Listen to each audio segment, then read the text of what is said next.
Hello and welcome. In this video, I'm going to explain to you how I made this animation from start to end.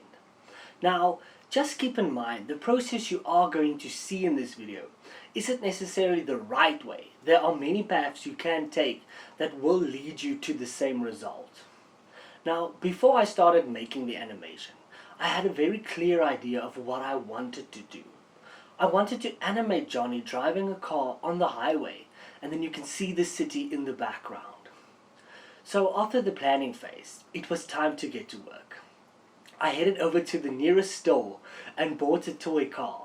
Now, with the physical object in my hand, it was a lot easier to start modeling the car. So right at the start, I set up my camera and I got the correct angle that I wanted. Now, after that was done, the fun started. Now, I'm just going to fast forward the video a bit, and once I'm done with the work in Blender, I'll get back to you.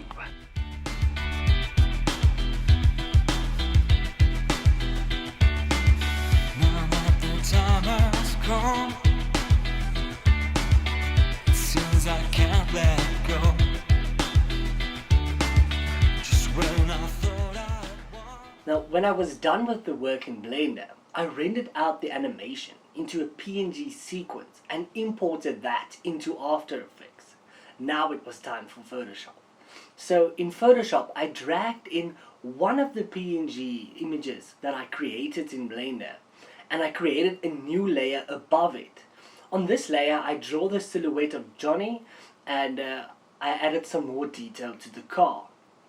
Behind the PNG image, I took a screenshot of a city I made a while back in Blender and blurred it out a little bit to give them the feeling of being far away from the camera. Now, after Photoshop, it was time to put everything together and create the final animation.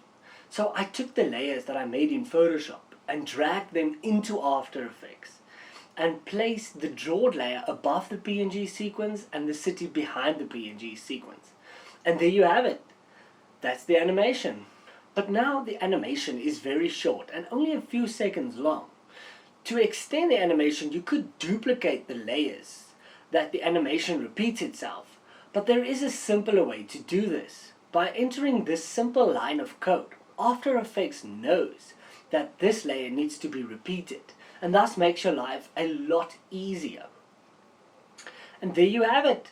The creation of a future radio animation from start to end. Now, please let me know in the comments below which part of the animation process seems the most interesting to you, the Blender, Photoshop, or After Effects, and I can maybe make a more in-depth video about that part of the process. And if you haven't seen our featured film, Freedom, please go check that out. The link will be in the description below. Thank you.